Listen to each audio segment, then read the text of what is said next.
본격적인 이야기 시작 전 구독과 좋아요는 영상 제작에 큰 힘이 됩니다. 그리고 지금 어디서 이 이야기를 듣고 계신지 댓글로 남겨 주십시오. 댓글을 남긴 모든 분들의 삶의 재물운이 가득하기를 기원하겠습니다. 자, 이제 시작하겠습니다. 참혹했던 10년 전의 그날 밤이었습니다. 어물전 안방만이었던 연애 인생이 송두리째 나락으로 떨어진 것은 순식간이었습니다. 남편 김진사는 첩실매양의 농간에 넘어가 멀쩡한 조강지처를 병자 취급하며 내치기로 작정한 것이었습니다. 김진사는 하인들을 시켜 썩은 생선, 내장과 핏물이 가득 담긴 오물통을 안방으로 들어왔습니다. 김진사는 비열한 웃음을 흘리며 비아냥거렸습니다. 부인 자네 몸에서 송장 썩은 냄새가 나서 도저히 한 이불을 덮을 수가 없네. 내 친히 그 냄새를 덮어 주지. 김진사는 말이 끝나기 무섭게 오물통을 연홍에게 쏟아부었습니다. 차가운 생선 내장이 연홍의 머리카락과 얼굴과 고운 비다옷을 적셨습니다. 비린내는 뼈까지 파고드는 듯했습니다. 연홍기 비명을 지르기도 전에 왈패들이 들이닥쳤습니다. 김진사가 피대를 세우며 고함을 내질렀습니다. 더러운 년을 당장 그내라. 다시는 내 눈에 띄지 않게 저 시장 뒷골목 쓰레기장에다 갖다 버려. 왈패들은 연홍을 짐작처럼 들어쳤습니다. 그 과정에서 연홍의 머리에 꽂혀 있던 옥녀와 손가락에 낀 가락지 심지어 발에 신겨진 꽃신까지 모조이 벗겨냈습니다. 왈패 중 하나가 낄낄거렸습니다. 이런 귀한 물건은 개발의 주석, 편자이지 우리 술값이나 하자고. 왈패들은 연홍을 질질 끌고 갔습니다. 연홍의 맨발이 거친 흙바닥에 쓸려 피가 맺혔지만 왈패들은 아랑곳하지 않았습니다. 왈패들이 도착한 곳은 도성에서 나오는 모든 생선 쓰레기가 모이는 시장, 뒷골목의 거대한 쓰레기장이었습니다. 왈패들은 연을 내동댕이 치며 빈정댔습니다. 자, 여기가 딱 내년 안방이다. 왈패들은 연을 생선 대가리와 내장이 산처럼 쌓인 더미 위로 내던지고는 침을 뱉고 사라졌습니다. 차를 내는 듯한 삭풍이 불어왔습니다. 연농은 악취나는 쓰레기 더미 속에 파묻혀 하염없이 울부짖었습니다. 하늘을 원망하고 남편을 저주했지만 돌아오는 것은 매서운 바람 소리뿐이었습니다. 얼마나 울었을까. 연홍의 눈물도 말라버릴 지음이었습니다. 어둠 속에서 바스락거리는 소리가 들려왔습니다. 쥐새끼인가 싶어 고개를 들어보니 생선, 비느이 산더미처럼 쌓인 구석에서 무언가가 꿈틀거리고 있었습니다. 달빛에 비친 형상은 짐승인지 사람인지 분간하기 어려웠습니다. 연농은 공포에 질려 뒷걸음질 쳤지만 자세히 보니 어린아이였습니다. 10살이나 되었을까 싶은 깡마른 소년, 복동이었습니다. 하지만 아이의 몰골은 연홍보다 더 처참했습니다. 복동의 온몸은 붉은 반점과 딱지로 뒤덮여 있었습니다. 상한 생선을 주워 먹고 생선독이 올라가 뱀 비늘처럼 발라지고 터져 있었던 것입니다. 갈라진 살점 사이로는 누런 고름이 흘러내렸고 냄새는 썩은 생선 냄새보다 더 독했습니다. 인기척을 느낀 복동이 짐승처럼 으르렁거렸습니다. 저리가 오지마. 아이의 손에는 반쯤 뜯어먹다 남은 생선 대가리가 들려 있었습니다. 아이는 연이 다가오자 주변에 널린 돌멩이를 집어던지며 악을 썼습니다. 나한테서 냄새 난단 말이야요. 사람들이 재수 없다고 돌 던진단 말이야. 아줌마도 돌 던질 거요. 복동의 눈에는 사람에 대한 깊은 불신과 공포가 서려 있었습니다. 얼마나 많은 멸시와 매질을 당했는지 아이는 잔뜩 꿍그린 채 몸을 떨고 있었습니다. 모습이 마치 생선 내장을 뒤집어 쓰고 버려진 연홍의 처지와 너무나도 닮아 보였습니다. 연농의 가슴처 밑바닥에서 뜨거운 것이 치밀어 올랐습니다. 그것은 슬픔이기도 했고 동병상련의 아픔이기도 했습니다. 연홍은 날아오는 돌멩이를 피하지 않고 그대로 맞으며 아이에게 다가갔습니다. 돌에 맞아 이마가 찢어졌지만 멈추지 않았습니다. 연홍은 부드럽게 아이를 달랬습니다. 아가 괜찮다. 나를 보렴. 연홍은 무릎을 꿇고 자신의 냄새 나는 몸을 아이에게 보였습니다. 나도 냄새가 난다. 나도 쓰레기. 취급을 받고 여기 버려졌어. 우린 똑같은 생선이 있느니 괜찮다. 연홍기 팔을 벌리자 잔뜩 경계하던 복동의 눈동자가 흔들렸습니다. 세상 모두가 코를 막고 피하던 자신에게 처음으로 다가와준 사람이었습니다. 연농은 망설임 없이 고름과 피로 범벅이 된 복동을 와겨 안았습니다. 복동은 연홍의 품에 안겨서게 울음을 터뜨렸습니다. 연홍은 자신의 천으로 얼음장처럼 차가운 아이의 등을 감싸 안았습니다. 지독한 악취가 진동하는 쓰레기장. 세상 가장 비천한 두 사람은 서로의 냄새를 맡으며 서로의 온기에 의지했습니다. 차를 내는 추위 속에서도 두 사람은 얼어 죽지 않았습니다. 서로를 끌어하는 그 작은 온기가 지옥 같은 담을 버티게 해준 유일한 희망의 불씨였기 때문입니다. 날이 밝았습니다. 시장의 소란스러운 소리와 함께 연웅은 눈을 떴습니다. 품 안에서 잠든 복동의 얼굴은 고름과 딱지로 엉망이었지만 춤소리은 곤히 이어지고 있었습니다. 연홍은 아이를 뉘어놓고 자리에서 일어났습니다. 배에서 꼬르륵 소리가 요동쳤습니다. 금강산도 식후경이라는데 죽지 않으려면 뭐라도 먹어야 했습니다. 하지만 수중에 가진 돈은 땡전 한 푼 없었습니다. 비녀도 가락지도 심지어 신발도 뺏긴 맨발의 신세였습니다. 연농은 이을 악물고 다짐했습니다. 살아야 한다. 저 불쌍한 아이를 위해서라도, 그리고 나를 이렇게 만든 그놈들에게 보란듯이 복수하기 위해서라도 나는 살아야 한다. 연의 눈빛이 달라졌습니다. 안방마님의 고구함은 쓰레기 더미 속에 묻어버렸습니다. 연홍은 시장 바닥을 향해 맨발을 내디뎠습니다. 남들이 버린 것, 남들이 더럽다고 외면하는 것에서 기회를 찾아야 했습니다. 가장 낮은 곳에서 시작된 처절한 목숨을 건 사투. 전설의 시작은 바로 그 비린내 나는 아침이었습니다. 시장의 아침은 활기찼지만 쓰레기장의 털을 잡은 두 사람에게는 가혹한 전쟁터였습니다. 백가죽기 등에 들러붙을 듯한 허기가 밀려왔지만 당장 입에 풀칠할 돈 한 푼이 없었습니다. 연홍은 굶주림보다 더 무서운 것이 복동의 몸을 갉아먹는 병마라는 것을 직감했습니다. 아이의 피부는 하루가 다르게 붉게 부어올랐고 갈라진 틈새로 쉴 새 없이 진물이 흘러나왔습니다. 연홍은 속으로 내렸습니다. 약을 사야 해. 하지만 무슨 돈으로? 연홍의 눈에 들어온 것은 바닥에 질뻔하게 깔린 지흙과 생선, 비늘이었습니다. 사람들은 그것을 밟고 지나가며 더럽다고 침을 뱉었지만 연의 눈에는 다르게 보였습니다. 안방마님 시절궁 중에서 내려온 비방을 들은 적이 있었습니다. 물고기의 불에와 비닐을 고아 만든 어교가 상처를 붙이고 세사를 돕게 한다는 이야기를 말입니다. 연홍은 주저없이 진흙탕에 무릎을 꿇었습니다. 그리고 맨손으로 바닥을 긁기 시작했습니다. 이게 다 약이다. 이게 다 돈이야. 연홍은 진늘 속에 박힌 생선 비늘 중에서도 투명하고 깨끗한 민어의 비늘만을 골라냈습니다. 날카로운 비늘 조각이 손톱 밑을 파고들어 피가 배어 나왔지만 연홍은 아랑곳하지 않았습니다. 얼음장 같은 진흙물에 손이 동상에 걸린 듯 붉게 얼어붙었지만 연홍의 손놀림은 멈추지 않았습니다. 생선가게 주인이 바닥을 기는 연홍을 보며 소금을 한 바위 뿌리고는 고통쳤습니다.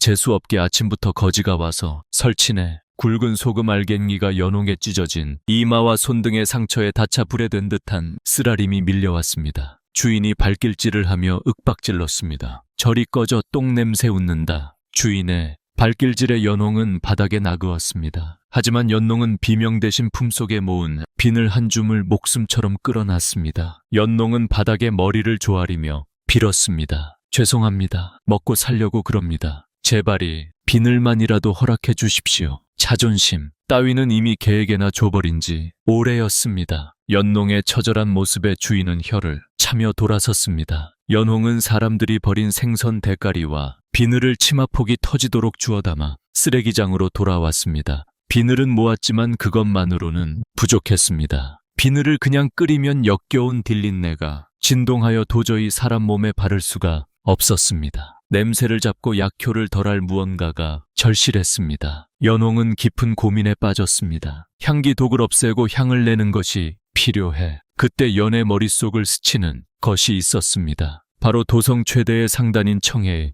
객주였습니다. 그곳에서는 매년 이맘때면 임금님께 진상할 유자청을 대량으로 담근다는 사실이 떠올랐습니다. 유자청을 만들고 나면 껍질과 찌꺼기는 산더미처럼 쌓여 버려지곤 했습니다. 연홍은 복동을 눕혀두고 다시 밖으로 나갔습니다. 어둠이 깔린 저녁 여는 도둑, 고양이처럼 청해 객주의 뒷담벼락으로 숨어들었습니다. 예상대로 뒷문 박스레기장에는 노란 유자 껍질이 산처럼 쌓여 있었습니다. 알맹이와 줌만 쓰고 버려진 껍질들, 위에는 곰팡이가 피어 있었고 시큼한 쉰내가 났습니다. 객주의 하인들이 돼지 사료로 쓰려고 모아둔 것이었습니다. 하인이 구정물통을 들고 나오며 외쳤습니다. 가보았다. 연홍은 급히 덤불 뒤로 몸을 숨겼습니다. 하인이 사라지자 연홍은 쓰레기통으로 달려들었습니다. 남들 눈에는 썩어가는 쓰레기였지만 연홍은 그 속에서 기미하게 남아있는 황금빛 기름을 보았습니다. 이거다. 껍질 속의 수문이 기름이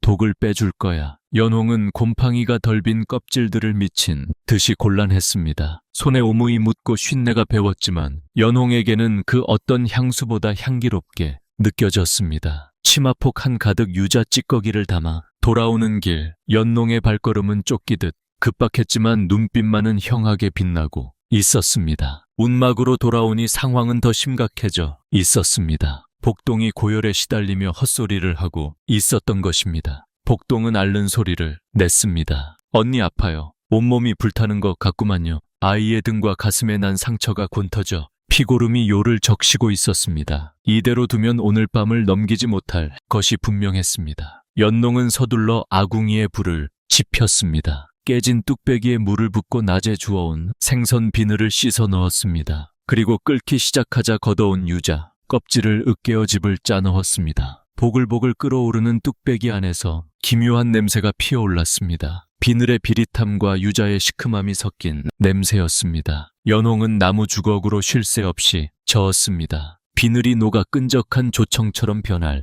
때까지 유자의 약효가 비늘의 독성을 다스릴 때까지 연홍은 밤새도록 불 앞을 지켰습니다. 새벽이 되자 뚝배기 안에는 꿀처럼 끈적하고 투명한 호박색 진액이 만들어졌습니다. 이것이 바로 연이 목숨 걸고 만들어낸 첫 번째 어교 유자고였습니다. 연홍은 떨리는 손으로 뜨거운 진액을 식힌 뒤 손가락으로 찍어 복동의 환부에 발랐습니다. 복동이 몸을 비틀며 신음을 토했습니다. 따가워요. 유자의 신기운이 강하여 따가운 모양이었습니다. 연홍은 아이를 꽉 안으며 눈물을 흘렀습니다. 참아야 한다. 복동아, 조금만 감아라. 이게 널 살릴 악이다. 연홍은 아이의 온몸에 끈적한 진액을 꼼꼼히 발라주었습니다. 마치 갑옷을 리피드의 비늘과 유자로 만든 보호막을 아이에게 씌워준 것입니다. 모든 처치가 끝나자 연홍은 탈진하여 아이 옆에 쓰러졌습니다. 연홍은 피투성이가 된 자신의 손을 아이의 이마에 얹고 간절히 기도했습니다. 하늘이시여,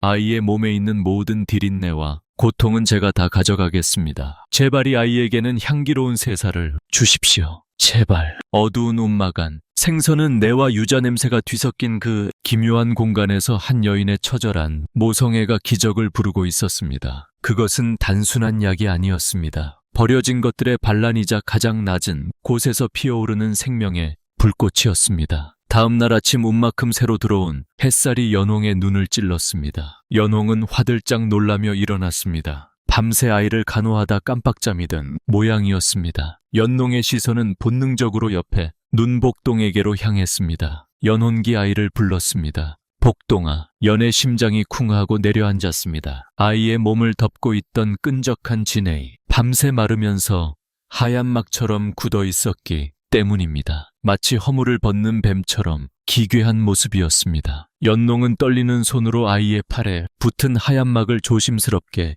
떼어냈습니다. 제발 딱딱하게 굳은 어교 조각이 툭 하고 떨어져 나갔습니다. 그리고 그 아래 드러난 피부를 본 순간 연홍은 숨을 멈췄습니다. 그것은 기적이었습니다. 붉게 짓무르고 고름이 흐르던 상처는 흔적도 없이 사라졌고 그 자리에는가 태어난 아기 살결처럼 뽀얗고 부드러운 새살이 돋아 있었습니다. 무엇보다 놀라운 것은 냄새였습니다. 지독했던 생선 비린내와 고름 썩는 냄새가 사라지고 그 자리에 은은하고 상쾌한 향기가 감돌고 있었습니다. 마치 깊은 산속에서 맞는 맑은 바람, 냄새 바로 청향이었습니다. 잠에서 깬 복동이 자신의 팔을 만져 보며 말했습니다. 언니 안 아파요. 하나도 안 따가워요. 복동은 눈을 동그랗게 떴습니다. 갈라진 논바다 같았던 티부가 매끄러워지자 아이는 신기한 듯 계속 문질러댔습니다. 연홍은 아이를 와겨 안고 소리 없는 오를 터뜨렸습니다. 쓰레기 더미 속에서 찾아낸 희망이 헛되지 않았음을 확인한 순간이었습니다. 하지만 연홍은 여기서 만족하지 않았습니다. 약효는 확인했지만 아직 완벽하지 않았습니다. 급하게 만드느라 유자의 찌꺼기가 섞여 있었고 미세하게 남아있는 비린내가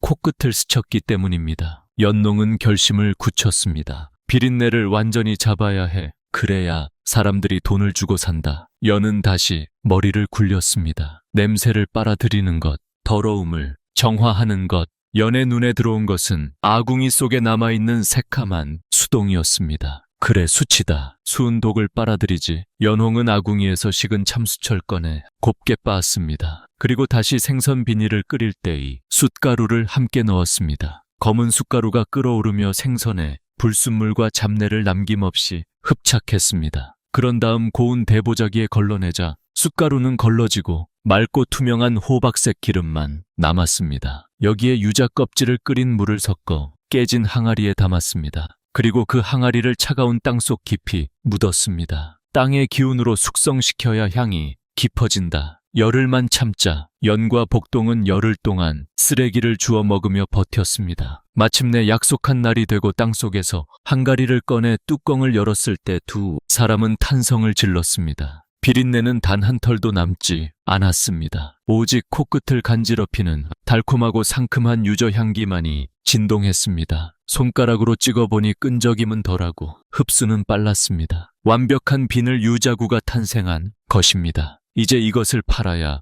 했습니다. 하지만 냄새나는 거짓골을 한 여인이 파는 약을 살 사람이 없었습니다. 연홍은 시장의 판도를 읽기 시작했습니다. 연농의 눈에 띈 첫 번째 목표물은 시장통에서 가장 입이 걸기로 소문난 욕쟁이 생선 장수 할머니였습니다. 할머니는 평생 생선을 만지느라 손이 거북이 등껍질처럼 발라져 있었고 겨울이면 터진 살에서 피가 흘러 칼질조차 힘겨워했습니다. 연홍은 작은 조개 껍데기에 유자고를 덜어 할머니에게 다가갔습니다. 할머니가 생선 내장을 집어던지려 하며 악을 썼습니다. 에이, 또 왔어. 섞어지지 못해. 연홍은 재빨리 할머니의 거친 손을 낚아챘습니다. 그리고 말할 틈도 주지 않고 유자고를 듬뿍 발랐습니다. 할머니가 비명을 질렀습니다. 이건 뭐여? 끈적거리게. 하지만 이내 할머니의 눈이 커졌습니다. 바래는 순간 화끈거리던 통증이 사라지고 시원한 느낌이 들었기 때문입니다. 그리고 코끝에 맴도는 향긋한 유자, 냄새의 할머니의 찡그린 미간이 펴졌습니다. 연농은 정중히 권했습니다. 돈 안 받습니다. 그냥 한번 써보십시오. 며칠 뒤에 다시 오겠습니다. 연은 그 말만 남기고 사라졌습니다. 그리고 사흘 뒤 시장이 발칵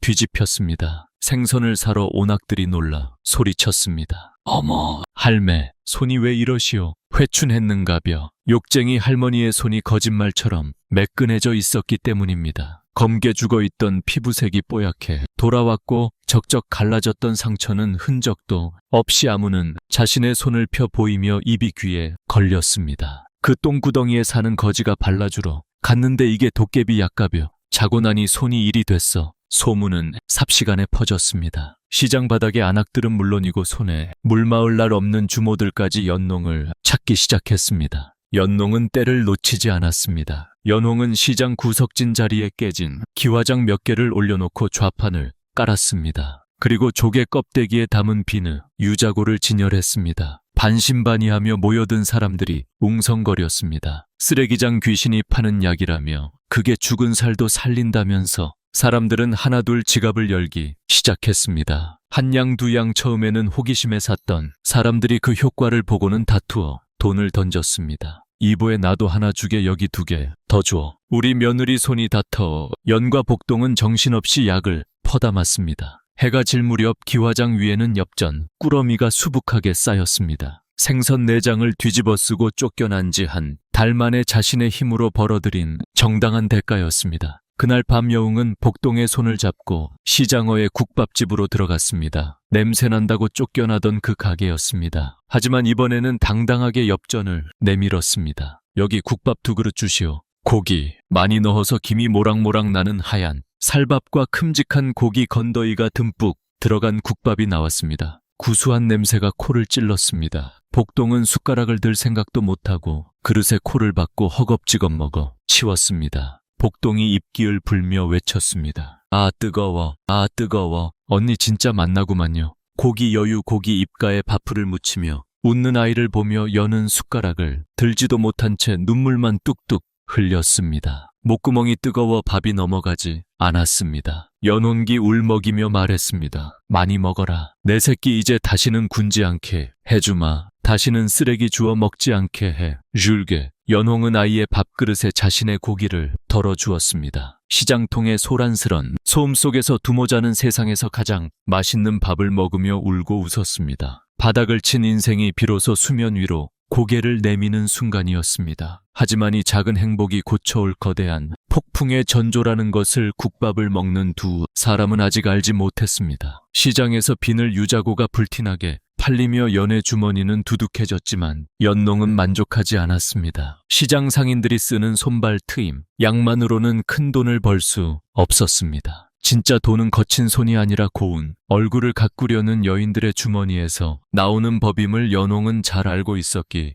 때문입니다. 기회는 뜻밖의 사고와 함께 찾아왔습니다. 골에서 제일 간다는 기방청월관에 최고 기어 월향에게 사단이 난 것입니다. 월향은 더 하얗고 고운 얼굴을 만들기 위해 중국에서 들려온 비싼 백분을 남용하고 있었습니다. 하지만 그 백분에는 맹독성 수훈과 납이 들어있었고 결국 피부가 독을 이기지 못해 뒤집어지고 만 것입니다. 청월관 안채에서 월량의 비명이 울려 퍼졌습니다. 내 얼굴이 어찌 이리 되었단 말이냐. 거울을 본 월량은 기절초포할 뻔했습니다. 배고 갔던 피부는 온데간데 없고 울긋불긋한 반점과 함께 진물이 흘러내려 마치 화상 입은 환자처럼 변해버렸기 때문입니다. 게다가 얼굴에서 비릿한 금속성 악취가 풍겨 손님은커녕 시중되는 아이들조차 코를 막고 도망칠 지경이었습니다. 행수 기생이 발을 동동 구르며 단식했습니다. 이걸 어쩌나 당장 내일이 사신단 연예인대 도성제일의 꽃이 이 꼴이 났으니 용하다는 의원을 다 불렀지만 모두 고개를 저으며 도망쳤습니다. 이미 독이 깊게 스며들어 손을 댈 수가 없다는 것이었습니다. 월향이 방에 틀어박혀 자결하겠다고 난동을 부릴 때 부엌대기 하녀 하나가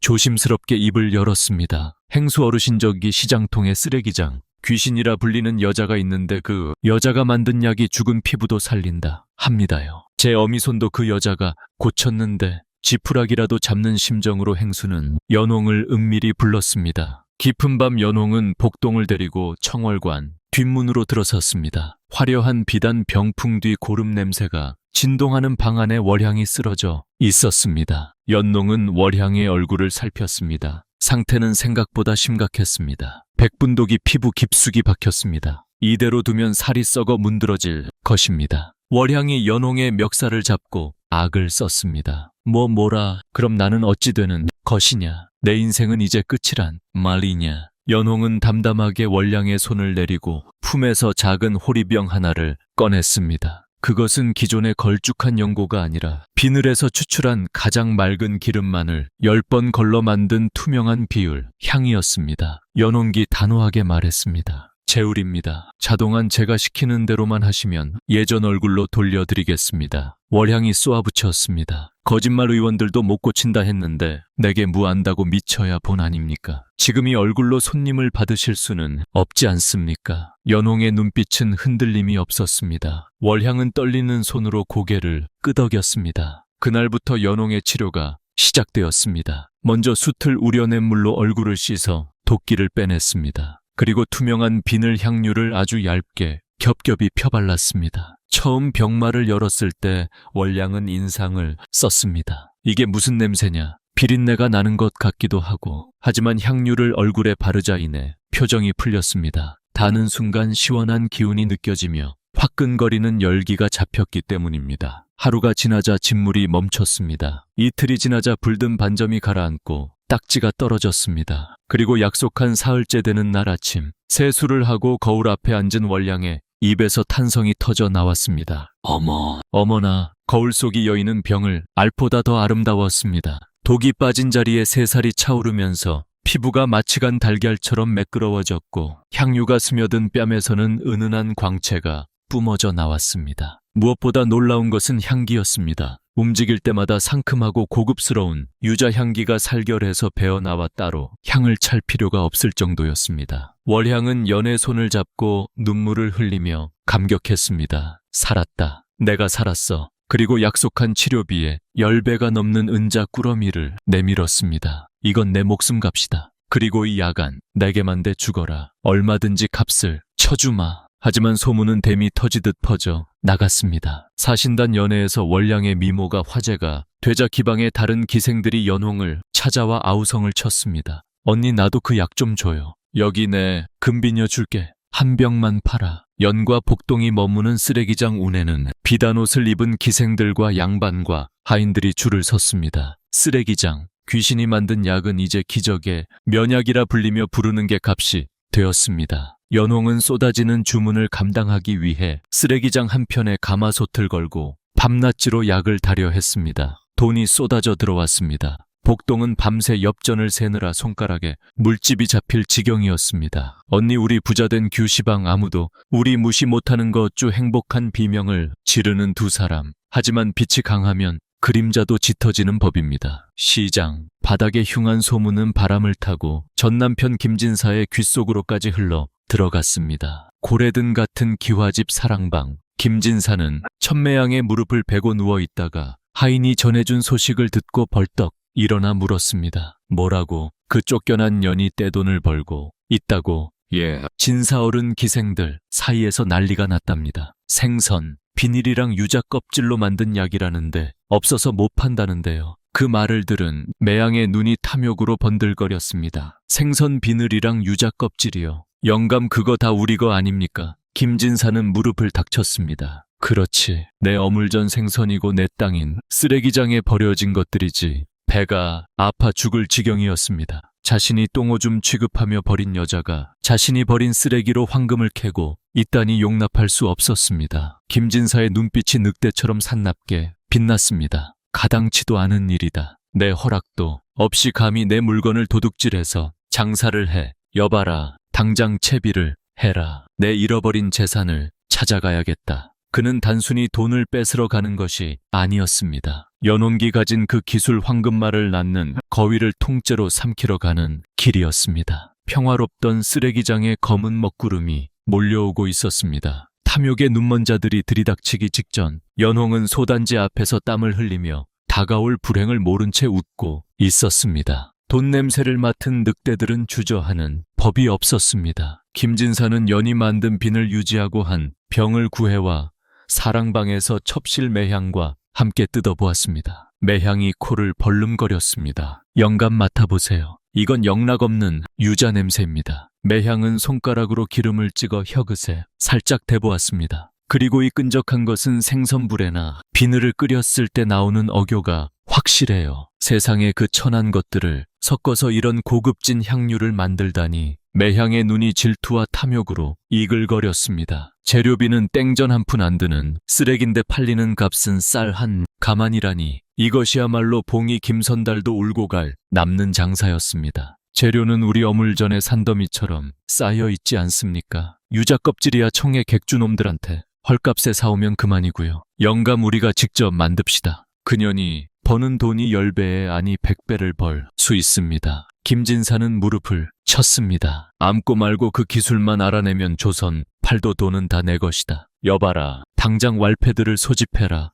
그 시각 연과 복동은 쓰레기 장합 공터에서 몰려드는 손님들을 맞이하느라 정신이 없었습니다. 복동이 신이 나서 목청을 높였습니다. 자, 줄을 서시오. 오늘은 재고가 넉넉하니 밀지 마시오. 연홍은 웃으며 한가리에서 약을 퍼담았습니다. 이제 곧 겨울이 오면 복동에게 따뜻한 소옷을 해입히고 비바람을 피할 뻔듯한 초가집이라도 한 채에 장만할 꿈에 부풀어 있었습니다. 그때였습니다. 날카로운 파여름과 함께 진열해 둔 한가리가 박살났습니다. 몽둥이를 든 왈패들이 들이닥친 것입니다. 고함 소리와 함께 김진사가 뒤를 찌고 나타났습니다. 어떤 놈들이 허락도 없이 내 땅에서 장사를 하느냐. 연의 얼굴이 하얗게 질렀습니다. 진사어른 김진사는 다짜고짜 연홍을 도둑으로 몰아세웠습니다. 오냐 살아있었구나. 내 눈앞에서 사라지라 했건을 감히 내 어물전 생선 비늘을 훔쳐다가 도둑질을 해. 도둑질이라니요. 버려진 쓰레기였습니다. 사람들이 냄새난다고 피하던 것을 제가 주워서 닥쳐라. 버려진 것이라도 내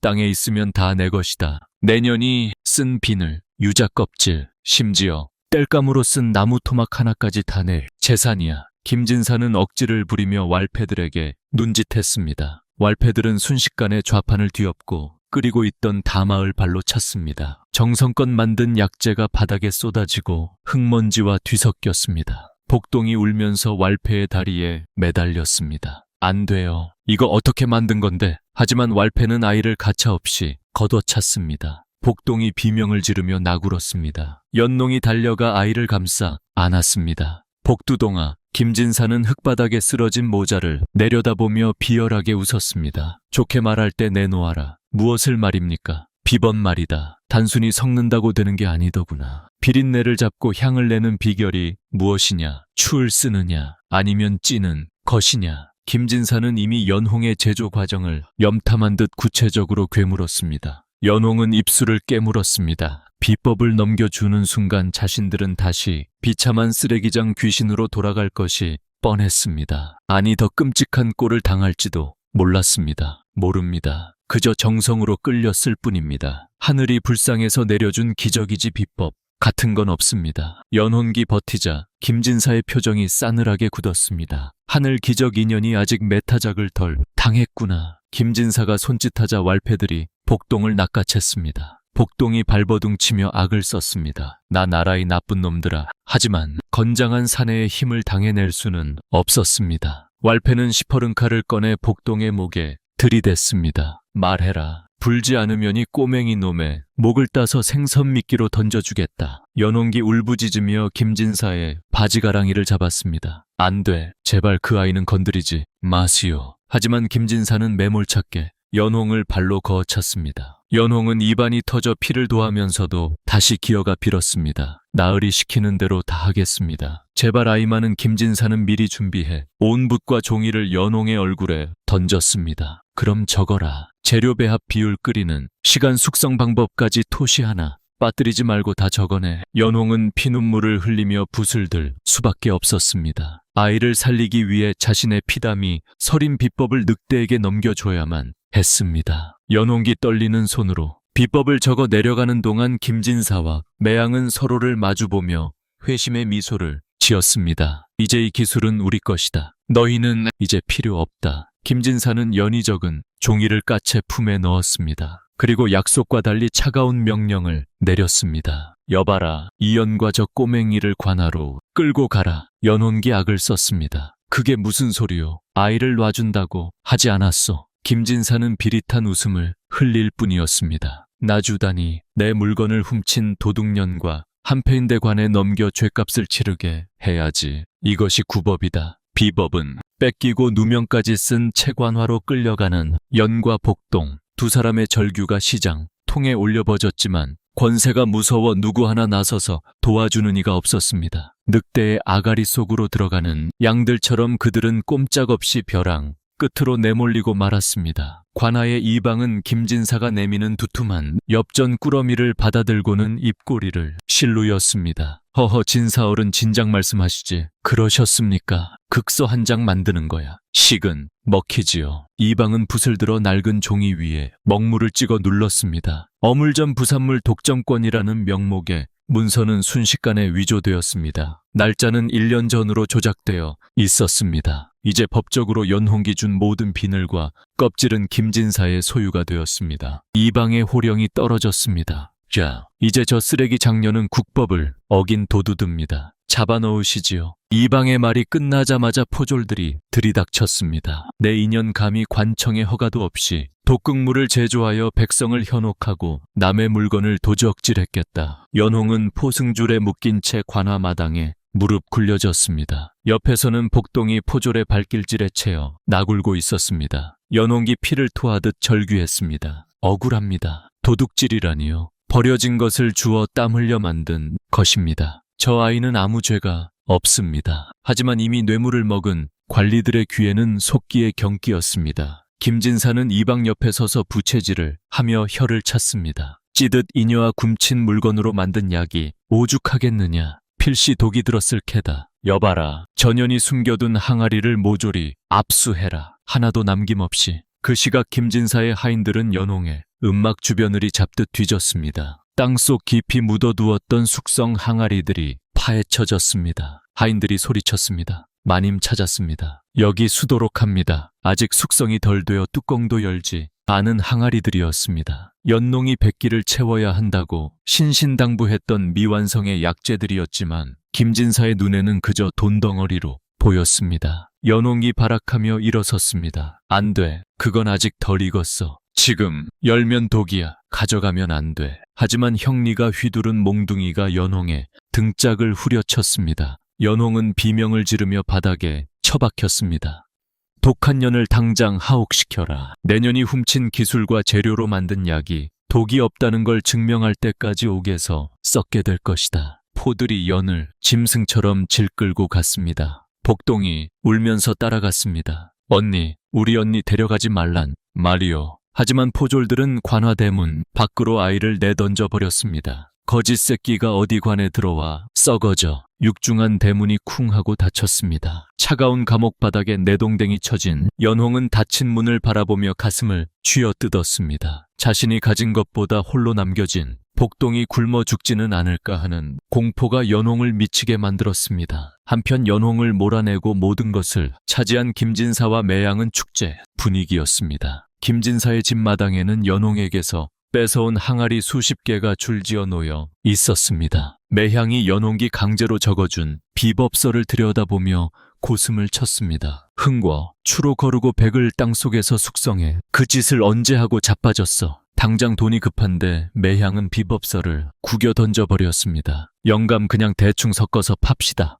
어차피 사람들은 비늘이랑 유자가 들어간 것만 알지 숙성인지 뭔지는 모릅니다. 향이 좀 부족하면 분가루를 섞으면 그만이고요. 자네 말이 100번 오라. 100일은 무슨 얼어 죽을 100일이야. 당장 병에 남아라. 그들은 아직 독소가 덜 빠져 비리산 냄새가 남아있는 미완성 진액을 꺼냈습니다. 그리고 냄새를 덮기 위해 싸구려 진한 향료와 하얀 쌀가루를 섞었습니다. 겉보기에는 그럴싸했습니다. 오히려 연농의 겉보다 더 하얗고 향도 진했습니다. 김진사는 값비싼 청자병에 가짜 유자고를 담았습니다. 그리고 병 하나당 5만이라는 터무니 없는 가격을 붙였습니다. 야, 이것이 원조다. 김진사대 비방으로 만든 진짜 유자고가 나왔다. 소문을 들은 부인들이 구름처럼 몰려들었습니다. 연농이 만들었던 기적을 기억하는 사람들은 의심 없이 지갑을 열었습니다. 어머, 병이 너무 고급스럽네. 이걸 바르면 나도 기생월향처럼 되는 거야.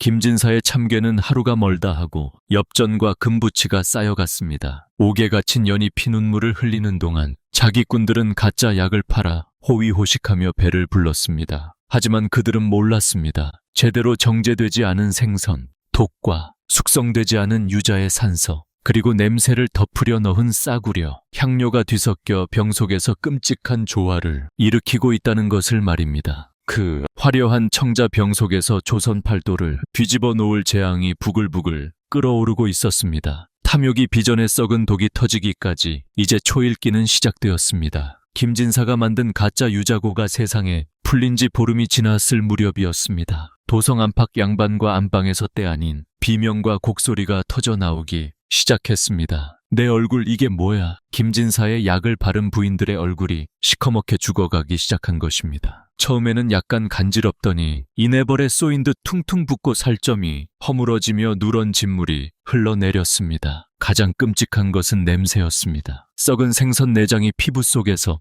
부패하는 듯한 악취가 진동하여 남편조차 방해에 들어오기를 거리 정도였습니다. 사람들은 이 기괴한 병을 얼굴이 썩는 괴질이라 부르며 공포에 떨었습니다. 김진사 대약을 바르고 나서 이렇게 됐다. 내 얼굴 물어내라. 자기꾼, 놈들. 분노한 사람들이 김진사의 집으로 몰려들었습니다. 대문이 부서질 듯 두드리는 소리에 김진사와 매향은 사시나무 떨듯 떨었습니다. 매향이 울먹였습니다. 영감 이걸 어니까 우리가 반약 때문에 사람들이 죽겠다고 난립니다. 김진사의 얼굴이 사색이 되었습니다. 이대로 가다간 재산 몰수는커녕 목숨이 위태로울 판이었습니다. 궁지에 몰린 쥐가 고양이를 무는 법. 김진사의 눈에 도끼가 서였습니다. 이게 다 그년 때문이다. 그년이 일부러 엉터리 비법을 적어준 게야. 그래, 독을 탄 게 분명해. 김진사는 자신의 탐욕과 무지를 인정하는 대신 모든 죄를 옥에 갇힌 연웅에게 뒤집어 씌우기로 작정했습니다. 김진사는 곧장관하로 달려가 이방에게 매물을 찔러주며 윽박질렀습니다. 당장 전현을 문초해야 합니다. 전현이 앙심을 품고 약의 도들을 탔다고 자백을 받아내야 내가 삽니다.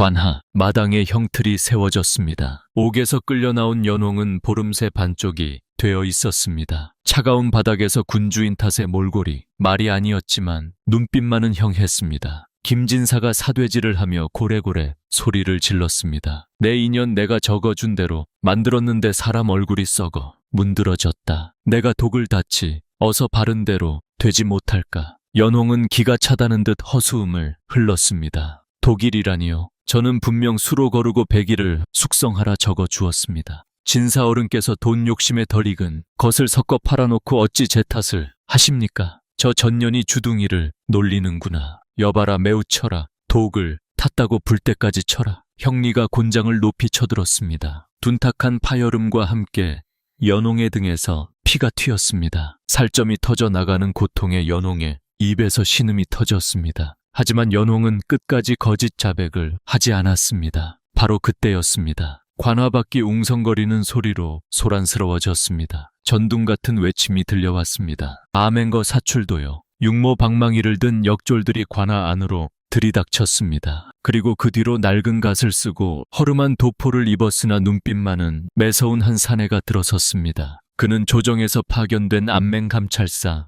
윤판관이었습니다. 도성 양반과 부인들의 얼굴을 썩게 만든 괴질의 원인이 이곳이라 하여 왔다. 고을 수령과 이방은 당장들 아래로 내려와 명을 받들라. 감찰사에 등장해 김진사와 이방은 혼비백산하여 바닥에 납작 엎드렸습니다. 아이고 나으리 오해십니다. 저 흉악한 계집이 독을 풀어 생긴 일입니다. 저희는 피해자입니다요. 김진사는 감찰사 앞에서도 뻔뻔하게 연을 손가락질했습니다. 감찰사 윤판관은 형틀에 묶인 연홍을 바라보았습니다. 피투성이가 된 채 헐떡이는 여인. 하지만 연홍의 주변에서는 피비린내 대신 희미하지만 분명한 유자 향기가 나고 있었습니다. 윤판관은 미간을 찌푸렸습니다. 이 향기는 그때 연홍기 고개를 들어 감찰사를 보았습니다. 연홍은 자신이 살 수 있는 기회라는 것을 직감했지만 자신의 목숨을 구걸하지 않았습니다. 대신 찢어진 입술을 다리며 피를 토하듯 되쳤습니다. 나으리 저는 죽어도 좋습니다. 억울하다 말하지 않겠습니다. 제 살점은 뜯어가도 좋고 제 뼈를 갈아도 좋습니다. 연홍의 절규가 관화 마당을 울렸습니다. 허나 저 관화 어딘가에 어미 잘못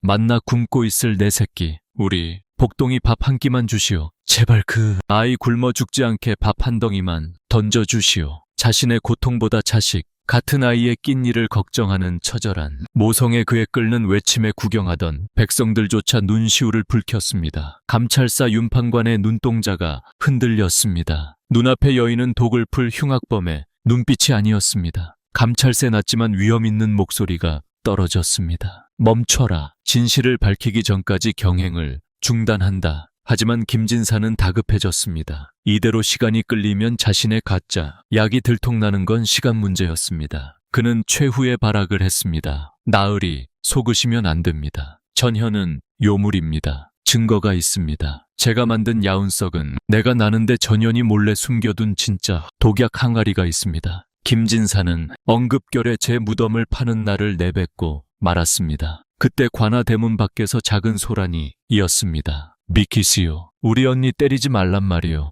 작은 최고의 아이가 포졸들의 다리 사이를 뚫고 다람쥐처럼 튀어들어왔습니다. 복동이었습니다. 아이의 품에는 흙투성이가 된 낡은 항가리 하나가 소중하게 들려 있었습니다. 여기 있구만요. 이게 진짜 여유 절체절명의 순간 결정적인 증거가 제 발로 걸어 들어온 것입니다. 복동이 날카롭게 비명을 질렀습니다. 비켜. 비키란 말이여. 우리 언니 때리지 마. 포졸들이 막아섰지만 복동은 마치 성난 멧돼지처럼 그들의 다리 사이를 파고들었습니다. 흙투성이가 된 저리, 벗겨진 신발, 그리고 온몸의 생채기가 난 아이의 모습은 처참했지만 눈빛만은 시퍼게 살아있었습니다. 복동은 단숨에 형태 앞까지 달려가 연홍의 앞을 가로막았습니다. 그리고 양팔을 벌려 피투성이가 된 연을 감싸 안았습니다. 마치 맹수 앞에서 어미를 지키려는 새끼 짐승의 모습 같았습니다. 연홍의 찢어진 입술 사이로 신음이 새어나왔습니다. 복두동아, 몽둥이에 맞아 정신이 혼며 아중에도 아이의 목소리는 본능처럼 연홍의 의식을 깨웠습니다. 오지 마라. 어서 도망가. 여기 있으면 너도 죽어. 연혼기 쉰 목소리로 애원했지만 복동은 고개를 세차게 저었습니다. 아이의 눈에서 달동 같은 눈물이 뚝뚝 떨어져 연에 피 묻은 등판을 적셨습니다. 싫어요. 언니 혼자 안 둬. 내가 지킬 거요. 복동은 품에 꼭 안고 있던 투닥한 항아리를 바닥에 내려놓았습니다. 겉면에 흙이 잔뜩 묻어있는 볼품 없는 낡은 항아리였습니다. 하지만 복동은 그것을 마치 세상에서 가장 귀한 보물 담진 양소중하게 다루었습니다. 광경을 지켜보던 김진사의 눈동자가 흔들렸습니다. 그는 본능적으로 저 항아리의 정체를 알아차렸습니다. 자신의 하인들이 연의 음막을 쑥대밭으로 만들고 항아리를 깨부을 때 유일하게 찾지 못했던 바로 그 완성품이 분명했습니다. 저게 나오면 안 돼. 저게 진짜라는 게 느껴지면 나는 끝장이다. 공포가 김진사의 이성을 마비시켰습니다. 김진사는 다급하게 소리쳤습니다. 나으리 저놈입니다. 저 꼬맹이 녀석이 바로 저 요망한 연의 공범입니다. 저 항아리를 보십시오. 저 안에 백성들의 얼굴을 썩게 만든 독약, 원액이 들어있는 게 분명합니다. 김진사는 침을 튀기며 사돼지를 해댔습니다. 저놈이 증거 인멸을 하려고 독단지를 들고 온 것입니다. 당장 저놈을 잡아들여 저 독단지와 함께 매우 쳐야 합니다. 김진사의 선동의 이방도 거들고 나섰습니다. 맞습니다. 맹랑한 놈이 감히 관에 난입하여 죄인을 감싸다니는 관할을 능멸한 죄이자 반역입니다. 여봐라, 당장 저놈을 끌어내라. 포졸들이 유모방망이를 쥐고 복동에게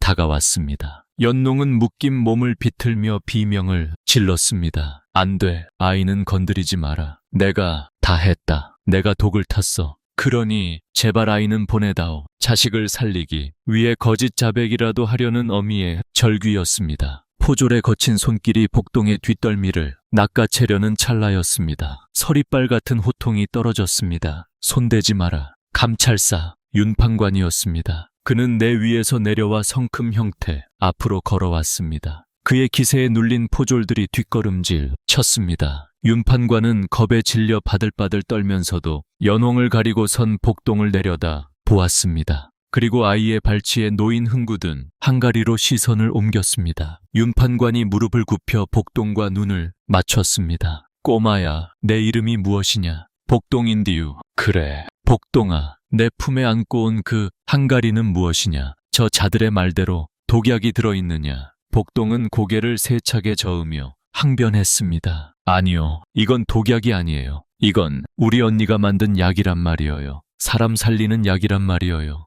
복동은 억울함에 목이 메어 쇠소리를 했습니다. 저 아저씨의 내 하인들이 쳐들어와서 다 깨부수고 굶쳐갈 때 언니가 이것만은 지켜야 한다고. 아직 덜 익은 건 가져가도 되지만 다 익은 건 뺏기면 안 된다고 땅속 깊이 묻어둔 거란 말이어요. 복동은 손가락으로 김진사를 가리쳤습니다. 저 아저씨가 파는 건 가짜예요. 똥냄새 나는 가짜라고요. 우리 언니 거는 냄새부터 달라요. 진짜 향기가 난단 말이에요. 아이의 당돌라고 명쾌한 증언의 관화 마당이 술렁이기 시작했습니다. 구경하던 백성들 사이에서도 웅성거림이 일었습니다. 가짜라고. 하긴 김진사대 약위선에 썩은 내가 났어. 그럼 저 아이 말이 진짜란 말인가? 여론이 흔들리자 김진사의 얼굴이 사색이 되었습니다. 김진사는 식은땀을 줄줄 흘리며 윤판관의 바지가랑이를 잡으려 했습니다. 나으리 천한 거지 아이의 말입니다. 어찌 저런 헛소리를 믿으십니까? 저건 다 연극입니다. 전연이 아이를 시켜 동정심을 유발하려는 수작입니다. 윤판관은 차가운 눈빛으로 김진사를 내려다보았습니다. 거짓인지 참인지는 확인해보면 알리이다. 윤판관은 자리에서 일어났습니다. 그리고 단호한 목소리로 명령을 내렸습니다. 여봐라, 지금 당장 증거품을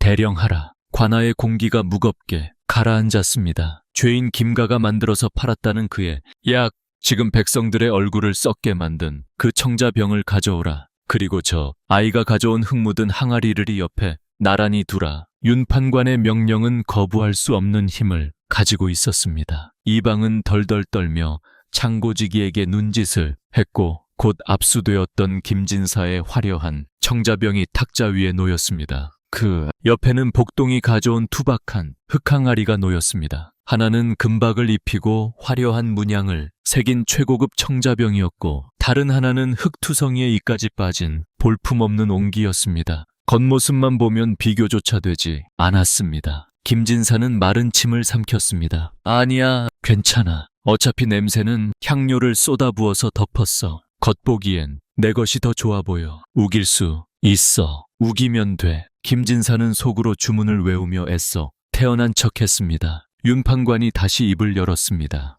고울의 얼굴 썩는 괴질이 정말 독 때문인지 아니면 약의 진위 때문인지 두 물건이 말해줄 것이다. 윤판관은 형틀에 묶인 연홍을 바라보았습니다. 연홍은 고통 속에서도 복동을 바라보며 희미하게 고개를 끄덕였습니다. 믿는다는 뜻이었습니다. 윤판관은 백성들을 향해 외쳤습니다. 모두 잘 보거라. 거짓은 화려하게 포장할 수 있어도 그 속에서 나는 악취까지 숨길 수는 없는 법이다. 윤판관이 손을 들어 올렸습니다. 개봉하라. 포졸 하나가 조심스럽게 다가와 먼저 김진사의 청자 병뚜껑에 손을 댔습니다. 매향은 눈을 질끈 감았고 김진사는 주먹을 꽉 쥐었습니다. 관에 모인 수백 명의 눈동자가 그 작은 병뚜껑 하나에 쏠렸습니다. 바람조차 숨을 죽인 듯 고요한 긴장감이 감돌았습니다. 경쾌한 소리와 함께 청자병의 마개가 열렸습니다. 그 짧은 찰나나 마당에는 폭풍전과 같은 정적이 흘렀습니다. 하지만 그 침묵은 불과 1초를 넘기지 못했습니다. 병주둥이에서 뿜어져 나온 것은 눈에 보이지 않는 흉기나 다름없었기 때문입니다. 맨 앞에서 있던 이방이 헛구역질하며 뒷걸음질 쳤습니다. 병 속에서 기어나온 냄새는 단순히 고약한 수준이 아니었습니다. 그것은 한여름에 방치된 생선 내장이 썩어 문드러질 때 나는 시큼한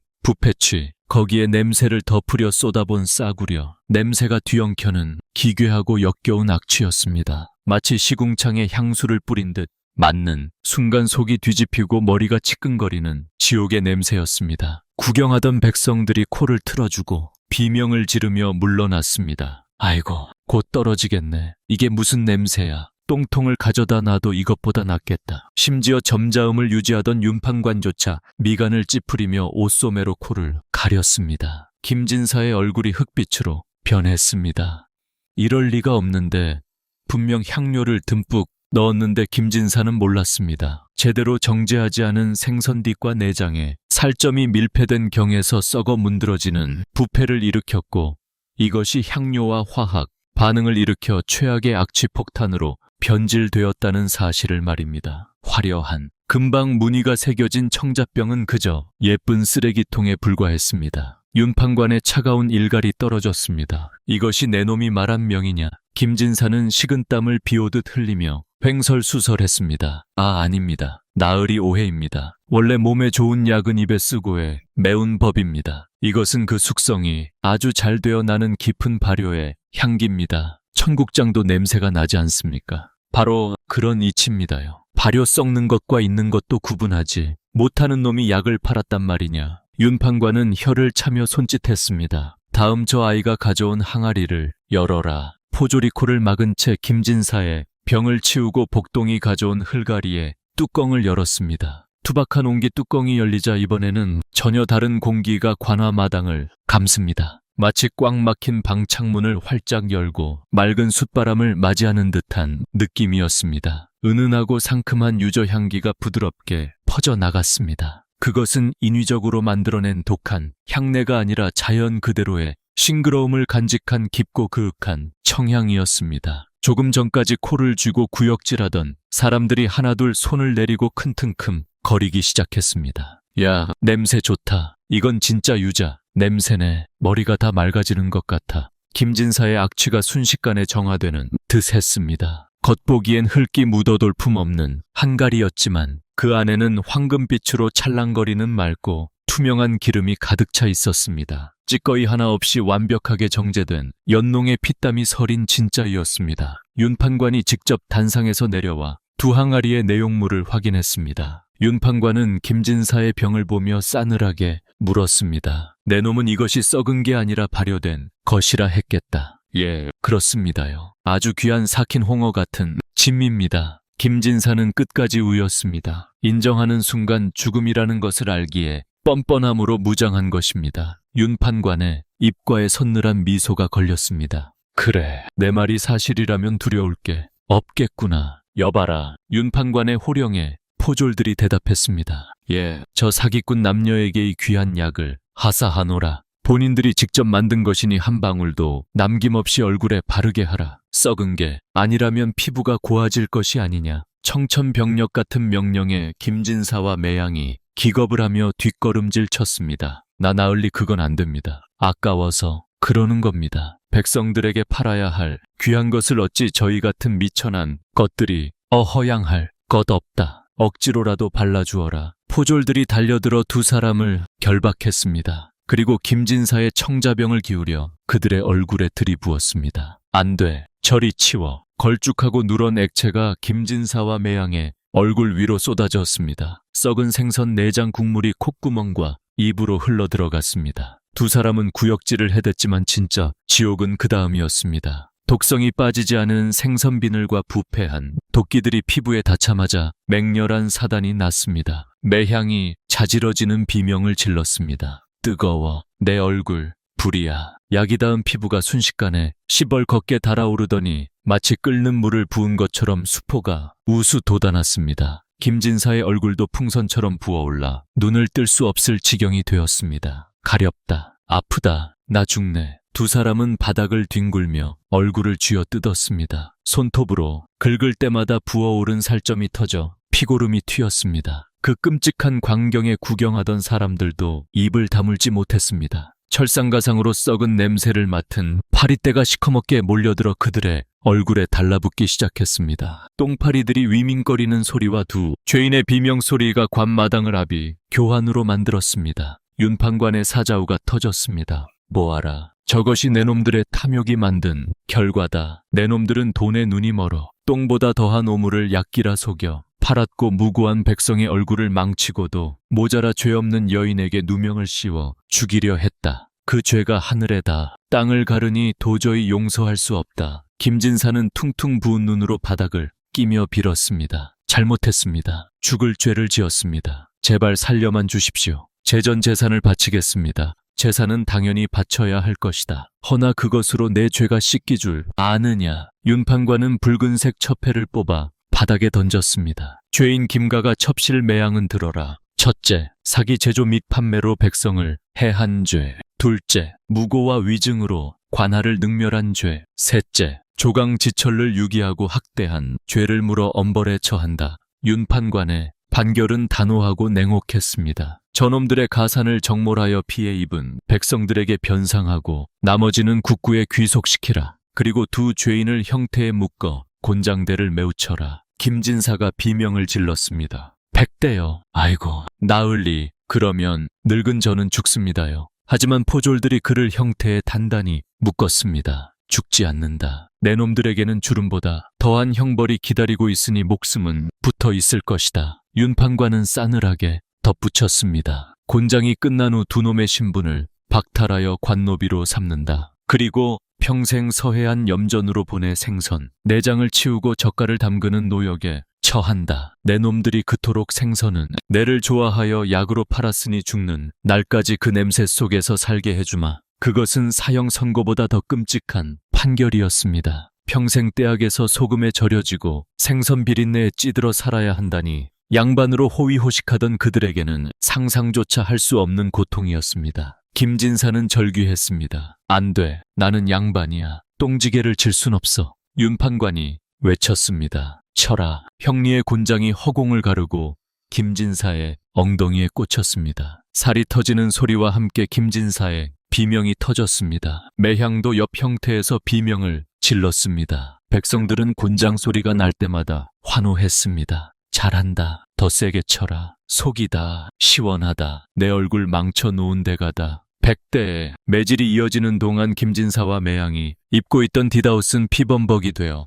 걸레짝처럼 지어졌습니다. 그들이 연홍에게 입혔던 마음의 상처가 고스니 육체의 고통으로 되돌아간 것입니다. 곤장계가 끝나자 두 사람은 거품을 물고 기절해 있었습니다. 엉덩이는 묵사발이 되었고 얼굴은 가짜 약의 독성 때문에 괴물처럼 일그러져 있었습니다. 저것들을 끌고 가라. 당장 염전으로 압령하라. 포졸들이 축늘 두 사람을 짐작처럼 질질 끌고 나갔습니다. 바닥에 긴 핏자국이 남았습니다. 윤판관은 그제야 형틀에 묶인 연홍에게 다가갔습니다. 그리고 직접 포승주를 풀어 주었습니다. 부인 고생 많으셨소. 내 늦게 와서 미안하오. 연홍은 풀려나자마자 바닥에 쓰러질 뻔했지만 복동이 달려와 그녀를 부축했습니다. 언니 괜찮아요. 이제 다 끝났구만요. 연홍은 피투성가 된 손으로 복동의 얼굴을 쓰다듬었습니다. 그리고 멀어져 가는 김진사의 비참한 뒷모습을 바라보았습니다. 자신을 오물 구덩이에 버리며 비웃던 그 남자는 이제 자신이 만든 쓰레기 더미 속에 영원히 갇히게 되었습니다. 그래 끝났구나. 악취는 사라지고 이제 향기만 남았구나. 연홍의 눈에서 뜨거운 눈물이 흘러내렸습니다. 그것은 슬픔이 아닌 지독한 운명을 이겨낸 승리자의 눈물이었습니다. 관마당에는 어느새 김진사의 악취는 바람에 날아가고 복동이 가져온 한가리에서 퍼져나온 은은한 유자, 향기만이 가득 채우고 있었습니다. 강산이 변한다는 10년의 세월이 흘렀습니다. 하지만 연농이 머물던 시장 뒷골목, 쓰레기장의 변화는 강산이 변한 것보다 더 천지개벽할 수준이었습니다. 악취가 진동하여 들개조차 코를 막고 피해가던 그 버림받은 땅에는 이제 조선팔도에서 가장 크고 화려한 건물이 우뚝 솟아 있었습니다. 유자향 세상의 향기를 품은 곳 건물, 주변 신비밭까지 은은하고 상큼한 유자, 향기가 퍼져나갔습니다. 과거 생선은 내가 진동하던 곳이라고는 상상조차 할 수 없는 변화였습니다. 이른 아침부터 유자향 상단 앞은 문전성시를 이루었습니다. 조선에 내려라 하는 양반과 부인들은 물론이고 청나라와 외국에서 온 상인들까지 줄을 서서 문이 열리기만을 기다리고 있었습니다. 청나라 황비께서 쓰신다는 그 면약이 여기 맞습니까? 돈은 얼마든지 낼 테니 제발 한 궤장만 팔아주시오. 상단의 문이 열리고 비단 옷을 입은 점원들이 손님을 맞이했습니다. 그리고 그 안쪽 가장 높은 대척에 우아한 자태의 여인이 앉아 장부를 넘기고 있었습니다. 세월을 뒤껴간 듯 여전히 백옥처럼 고운 피부와 깊은 눈매를 지닌 여인, 바로 연홍기였습니다. 연홍은 이제 쓰레기장 귀신이 아니라 조선 상권을 쥐락벼락하는 거상이자 죽어가는 사람도 살린다는 빈민가의 어머니로 불리고 있었습니다. 연홍에게 보고를 올리는 훤칠한 키에 청년, 그는 바로 코 흘리게 고하였던 복동이었습니다. 늠름한 대행수가 된 복동은 이제 연홍의 가장 든든한 신복이자 아들이었습니다. 대박마님, 올해 유자 수확량이 작년보다 3곱절은 늘었습니다. 남의 유자밭을 통째로 사들인 덕분입니다. 고생했다 복동아. 이문의 절반은 떼어 살을 사거라. 굶는 아이들이 없도록 구미를 풀어야 한다. 예, 어머님 분부대로 하겠습니다. 연음부와 명예를 얻었지만 단 한 순간도 배고팠던 시절을 잊지 않았습니다. 연홍은 자신이 번 돈을 아낌없이 가난한 이웃들에게 베풀었습니다. 그것이 자신이 쓰레기 더미에서 살아남은 이유라고 믿었기 때문입니다. 그때 상담받기 소란스러워지더니 나치 인물이 들어섰습니다. 바로 10년 전 연을 구해준 감찰사 윤팡완이었습니다. 이제는 더 높은 미어슬린 형조판서가 된 그가 연홍을 찾아온 것입니다. 연홍기 급히 내려가 고개를 숙였습니다. 나으리 누추한 곳곳까지 어인 발걸음이십니까? 윤판관은 인자한 미소로 연홍을 바라보았습니다. 누추하다니요. 지금 조선에서 가장 향기로운 곳이 바로 여기 아닙니까? 내 오늘 부인께 조정의 뜻을 전하러 왔어. 윤판관은 임금의 교지를 꺼내 보였습니다. 전하께서 부인의 공로를 높이 사시어 한양도성에 큰 저택을 하사하고 궁중 내의원과 상단을 총괄하는 직책을 내리시겠다고 하오. 이제 그만 뒤 있는 나는 시장 바닥을 떠나 한양으로 가십시다. 엄청난 제안이었습니다. 신분 상승은 물론이고 조선 최고의 권력 중심부로 들어갈 수 있는 기회였습니다. 주변의 상인들과 복동조차 숨을 죽이고 연홍의 입을 바라보았습니다. 하지만 연홍은 잠시 생각에 잠기더니 정중하지만 단호하게 고개를 저었습니다. 대감마님, 성은이 망극하오나 저는 갈 수 없습니다. 어째서란 말이요. 이 시장 바닥이 지겹지도 않으시오. 연홍은 창문을 열어 시장통을 바라보았습니다. 실적한 흥정소리 생선 비린내, 땀냄새가 유자향기와 뒤섞여 들어왔습니다. 나으리 저 비린내가 저를 살렸습니다. 가장 더럽고 천한 쓰레기 더미가 저를 품어주었고 저를 다시 일으켜 세웠습니다. 꽃은 화려한 화병이 아니라 거친 흙바닥에서 피어날 때 가장 아름다운 법이지요. 연홍은 윤판관을 똑바로 응시하며 미소 지었습니다. 저는 이곳이 좋습니다. 화려한 궁궐보다는 냄새나고 못 배운 사람들이 부대끼며 사는 이곳이 제 자리입니다. 저는 여기서 죽는 날까지 비린내를 향기로 바꾸며 살겠습니다. 윤판관은 잠시 멍하니 있다가 이내 호탕하게 웃음을 터뜨렸습니다. 역시 부인답소. 내가 사람을 잘못 보지 않았구려. 알겠소. 부인의 뜻대로 하시오. 윤판관은 연홍의 깊은 뜻에 감복하여 돌아갔습니다. 연홍은 권력보다 자신의 뿌리를 선택했습니다. 그 선택은 연홍을 더욱 빛나는 존재로 만들었습니다. 같은 시각 서회 안의 외딴 염전, 따가운 가을 햇살이 내려쬐는 소금밭에서 비참한 신음소리가 들려오고 있었습니다. 아이고 허리야, 나 죽네, 나 죽어. 피골이 상접한 노인 하나가 무거운 소금 가마니를 치고 비틀을거리고 있었습니다. 머리는 산발이고 온몸은 소금기에 절어 헐어버린 상처투성이었습니다. 뒷년 전 떵떵거리던 김진사의 모습은 온데간데 없고 그저 죽지 못해서 하는 늙은 노예만 남아있을 뿐이었습니다. 감시관의 채찍이 김진사의 등작을 후려쳤습니다. 빨리 안 움직여. 이 군뱅이 같은 놈아. 김진사는 비명을 지르며 소금물 구덩이에 처박혔습니다. 쓰라린 소금물이 상처를 파고 들어를 전미는 듯한 고통을 주었습니다. 김진사가 쉰 목소리로 애원했습니다. 제발 물 좀 주시오. 목이 말라 죽겠소. 하지만 돌아오는 것은 발개질 뿐이었습니다. 물. 내 놈이 판 가짜 약 때문에 얼굴이 썩은 사람들이 흘린 피눈물이나 마셔라. 옆에서 젓갈통을 씻고 있던 늙은 여인이 김진사를 노려보았습니다. 한때 곱게 화장하고 김진사의 옆에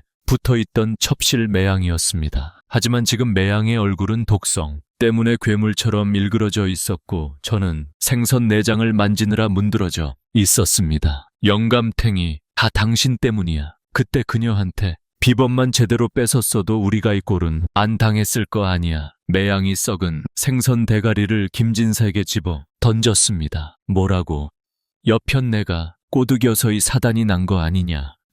노인은 진흙탕에서 서로 머리채를 잡고 뒹굴었습니다. 썩은 생선 내장과 오물이 그들의 몸을 뒤덮었습니다. 냄새 지독한 냄새. 김진사는 코를 틀어주며 오열했습니다. 평생을 남의 눈에 피눈물 나게 하고 탐욕을 위해 썩은 것을 약기라 속인 대가였습니다. 김진사가 그토록 혐오하던 악취는 이제 그의 살가죽에 문신처럼 새겨져 죽어서도 지워지지 않을 업보가 되어 버렸습니다. 저녁놀이 붉게 물드는 시간, 연홍은 유자양 상단의 옥상 정원에 올라 시장을 내려다보고 있었습니다. 붉은 노을이 연의 얼굴을 따뜻하게 감쌌습니다. 복동이 따뜻한 유자차를 들고 와 연홍의 곁에 섰습니다. 어머님 무슨 생각을 그려 하십니까? 그냥 옛날 생각이 나는구나. 저기 저 구석 우리가 처음 만났던 쓰레기장이 보이느냐? 연홍이 손가락으로 가리킨 곳은 이제 깨끗하게 정비된 고원이 되어 아이들이 뛰어놀고 있었습니다. 예, 기억납니다. 냄새난다고 서로 끌어안고 울던 그날